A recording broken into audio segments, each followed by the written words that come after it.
নমস্কার বন্ধুরা, কেমন আছো সবাই?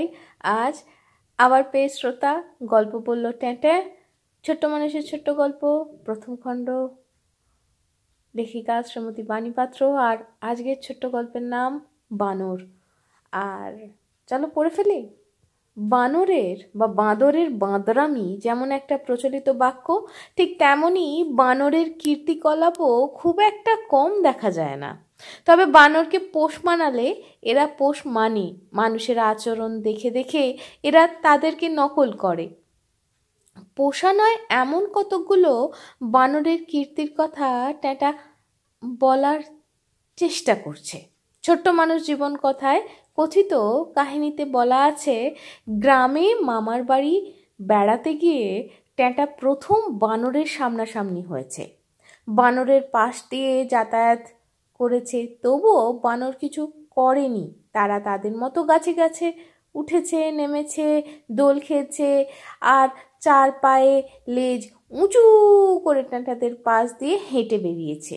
শহরে সাধারণত বানর আসে খাবারের খোঁজে। ট্যাঁটা ট্যাঁটা এখন বড় হয়ে গেছে, তার বিয়ে হয়ে গেছে। এখন সে ভাড়া বাড়িতে ফাঁকা ছাদের ঘরে বাস করে। তার একটা ছোট্ট মেয়ে আছে। এই সময়ের একটা ছোট্ট ঘটনা ভাবলে ট্যাঁটা আজও ভয়ে শিউরে ওঠে। ট্যাঁটাদের ঘরের ওয়াশরুমটা পিছন দিকে ছিল। সেই ওয়াশরুমের দরজার নিচের দিকটা অনেকটা ফাঁকা ছিল। ওই ফাঁকা দরজা বন্ধ করে ট্যাঁটারা ওয়াশরুম ব্যবহার করতো, তাতে কোনো অসুবিধা হতো না। সেই রকমই ট্যাঁটার 3-4 বছরের মেয়ে অনু দরজা বন্ধ করে পটি করতে গেছে। ট্যাঁটা ঘরের মধ্যে নিজের কাজ নিয়ে ব্যস্ত ছিল। ঘরের পিছন দিকের জানালা দিয়ে অনুর পটি হয়েছে কিনা খোঁজ নিতে গিয়ে দেখে একটা ছোট্ট বানর ওয়াশরুমের দরজার নিচের ফাঁক দিয়ে, মানে ফাঁকা অংশের মধ্যে দিয়ে প্রবেশ করে গেল। ভয়ে ট্যাঁটা কিছু বলতে পারছে না, কি করবে তাও ভাবতে পারছে না। বানরটাকে তাড়া করলে হয়তো সে অনুকে আঁচড়ে দেবে কিংবা কামড়ে দেবে। ছোট্ট অনু ওর সঙ্গে মোকাবিলা করতে পারবে না, উপরন্তু আরও বিপদ আসতে পারে। এই সব 7-5 ভাবতে ভাবতে ট্যাঁটা অনুকে বলল, তুই কিছু করবি না, চুপ করে পটিখানায় বসে থাকবি, চুপ করে পায়খানায় বসে থাকবি। ট্যাঁটা ভয়ে জানালা দিয়ে দেখছে বানরটা কি করে। বানরটা ওয়াশরুমের ভিতর থেকে বাইরে বেরিয়ে এলো। অনুর মা অনুকে বলল, তুই এখন বেরোবি না, বানরটা অন্যত্র চলে গেলে তারপর তুই বেরোবি, আমি যখন বলবো তখন তুই বেরোবি। বানরটা ওয়াশরুমের সিঁড়ি দিয়ে পায়ে পায়ে ছাদে উঠে এলো। তারপর ছাদের প্যারাপিটের উপরে বসে রইল। ট্যাঁটা তখন জানালা দিয়ে বানরটাকে তাড়া করতে ও লাফিয়ে অন্য বাড়ির ছাদে চলে গেল। ট্যাঁটা এতক্ষণে ধরে প্রাণ ফিরে পেল।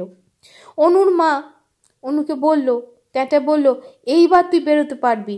অনুর মা ওয়াশরুমে গিয়ে অনুকে পরিষ্কার করে ঘরে নিয়ে চলে এলো।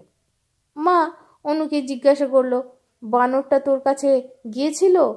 ছোট্ট অনু বলল, আমি তো পায়খানায় বসে পটি করছিলাম, দেখি বানরটা পটিখানার দেওয়ালের পাশ দিয়ে আমাকে দেখে আবার ঘুরে চলে গেল। মা জিজ্ঞাসা করলো, তোর ভয় করেনি? অনু বলল, ও তো আমাকে দেখে চলে গেল, ওকে দেখে আমার খুব ভয় করেছিল।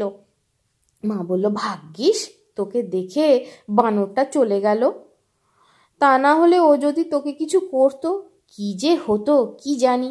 যাই হোক, কোনো অঘটন ঘটেনি, ঠাকুরকে অনেক অনেক ধন্যবাদ। তখন মা মেয়ে নিজেদের মধ্যে বলা বলি করলো। মা বলল, নিশ্চয়ই তোর পটির গন্ধেও চলে গেছে। মেয়ে বলল, না না, ও ভেবেছে ওদের মতো কোনো জন্তু বসে আছে। আনন্দে দুজনেই তখন মজা করতে লাগলো। যাই হোক, আজকের গল্প তো এখানেই শেষ হলো। তোমরা এমন কোনো বাঁদর বা বানরের সঙ্গে কোনো ঘটনা ঘটেছে বা দেখেছো, এরকম কিছু আছে?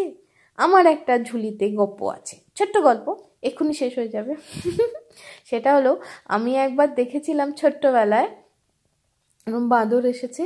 একটা বাঁদর একটা গোলাপি রঙের গোলাপ ফুলের ফুলের সামনে প্যারাপেটে বসলো, বসে গোলাপ ফুলের এক একটা করে পাপড়ি কি আনন্দ করে খেলো। আর কি করলো বলো তো, নিচে থেকে মানে কিছু লোক, একটা দিদিকে দেখেছিলাম, সে একটা বেগুন নিয়ে আধখানা কেটে সুন্দর করে ফালি ফালি করে করে কেটে দিচ্ছে, আর বাঁদরটা একদম তাড়িয়ে তাড়িয়ে খাচ্ছে। আহা, কি তৃপ্তি তাদের চোখে। এই তো ছিল আমার দেখা বাঁদরের মহাভোজ। তাহলে আজ এই অবধি, ভালো থেকো, আনন্দ থেকো, টাটা।